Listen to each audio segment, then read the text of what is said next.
Back in the summer of 1982, I was visiting with my friends the Blacks. Now, I'd become friends with them through church, and I'd become really good friends with Mr. and Mrs. Black. And a few years earlier, they had moved from Fairfax to Oil City, Pennsylvania. Now, in this particular visit, they had invited me to go with them, with the group that they were leading on a whitewater rafting trip. Now, the group that they were leading was about the same age as me, most of the people. And I was 19 at the time. And I said yes immediately because it sounded like a lot of fun, and I'd never been whitewater rafting before. So early one Sunday morning, we headed out of Oil City for the 3-hour drive to the Wilderness Voyagers Raft Company for an adventure on the Youghiogheny River. When we arrived there, everybody got into groups of 4 or 5, and that would consist of all the rafts. Now, even though I was about the same age as all the people in the group, I was sort of the odd man out, and I ended up with Mr. and Mrs. Black and this other couple that were the chaperones, sort of the adult raft. Now, when we got there, we were greeted by 4 or 5 river guides, and these guys were in their early 20s. And the first thing that they did is they gathered us all around for a safety talk. Now, the safety talk consisted mostly of a bunch of what not to do type of things, but they did give us a couple of good tips. One was how to wear our life jacket and never to take it off for safety purposes, even though the river wasn't that deep, they said. And the other was what to do if we fell out of the rafts and into the water. And what they told us to do is just to ride out the current. And the way you did that is you put your head back, you cross your arms, you put your feet out, and you just rode it out with the current. And then you'd be okay. And the worst thing you can do is panic. They said, don't panic, ride it out. Now, as it came for safety equipment, now this is 1982. I don't even think aqua shoes were invented back then. So everybody wore either ratty old tennis shoes or nothing at all. And if you look at pictures of whitewater rafting today, everybody is wearing helmets. Not in 1982. There were no helmets to be found anywhere. And these river guides would not be with us in our rafts. They'd be in kayaks and canoes sort of guiding us through. So for our raft and for the other rafts, we're all on our own. And on top of it, with our raft, we knew we had to look after Mrs. Black because she had been really sort of apprehensive about the whole whitewater rafting thing. And so we knew we had to take care of her and watch out for her. She was sort of like the mom of our raft. So everybody got their rafts and went to the launch point. And when we launched, it went bad immediately. We were paddling, and we were trying to talk amongst each other to get us to go, but we were going in circles. And after a few minutes of this, we learned what the river version of a sandbar was. Now, you might call it a rock bar, but better stated, it was a pile of rocks, and we were stuck on top of it. We were taking our paddles, trying to push down on the rocks to get free, and we weren't doing a very good job of it, because we were stuck there. And after a few minutes, the guides came over. Now, those few minutes seemed like about an hour. Those guys came over, and they freed us from our rocky perch. And so we were embarrassed, and we headed over to the other rafts. Now, the good thing about it was there was nowhere to go but up. So we got going, and we actually got going our raft got going pretty well. We were doing pretty well. We finally got our paddling down. We got our we were talking amongst each other pretty well. We were actually doing as well, if not better, than almost all the rafts. So we were giving the youngins a real run for their money.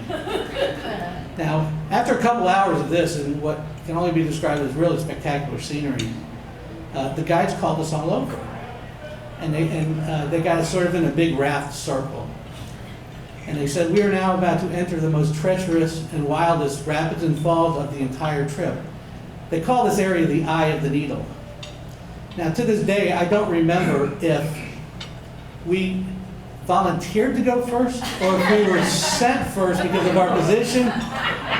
But either way, we went first. And we had gotten a little cocky. We told everybody, watch us. We'll show you how this is done. Well, just like our launch, it went bad immediately. We were communicating, we were paddling, but we were losing control. And as we got closer to the eye and to the falls, we had lost control totally. And the current had just picked us up and took us into the falls backwards.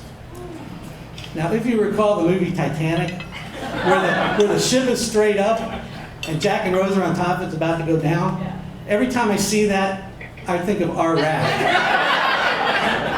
So our raft wasn't up like as long as that was in that movie, but we went over and it was capsized upside down.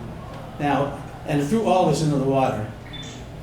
Now, if you recall that they gave us the safety tips about not panicking and riding it out. Well, for me, those all went out the window as soon as I hit the water. I was underwater and I was panicking. I was thinking, is this going to end here? Am I going to drown here? I knew I had to get above the water, and I did, and it was pitch black. I came up right underneath the raft.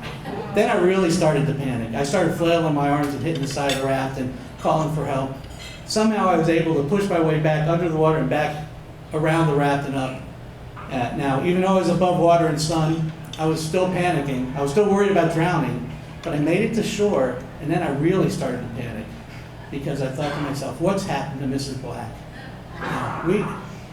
We're supposed to take care of her. She's our raft mom, and now we don't know where she is. As I got onto the shore, I saw Mr. Black. I saw the other two. As we moved along the shore a little bit further, there she was, sort of lounging in a pool of water with a big smile on her face. I said, "What happened to you?" And she said, "Oh, I wrote it out. It was a blast. Let's do it again." I thought to myself, do it again? I don't want to do it anymore. I want to go home. And then she turned and looked at all of us and said, "You guys are pathetic. Didn't you listen to a word they said? They said, don't panic, write it out. Put your head back, cross your arms, put your feet out. You guys are pathetic." And I thought to myself, great. I've now just lived through the whitewater rafting trifecta of hell.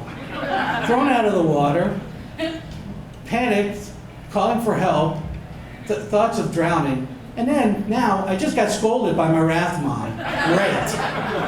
Well, we had to finish up. We weren't near the end yet, so got back into the raft, and every time that raft rocked or shuddered, I put my hand out, and I almost feel like diving into the center to keep us from capsizing again. So after about an hour or so, we were done. I was never so happy to be done with a trip in my life. I can tell you now that whitewater rafting is off the bucket list. So as we were putting our rafts and our paddles and our equipment away, one of the guides came up to me and he said, so how did you like it?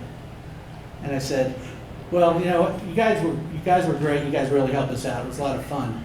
I was really worried though. I'm still a little shaking. I was worried about drowning and calling for help and all that kind of stuff. And he looked at me and he shook his head. And then he laughed at me and he said, "You're worried about drowning? All you had to do was put your feet down. You were in about 2 feet of water." Thank you.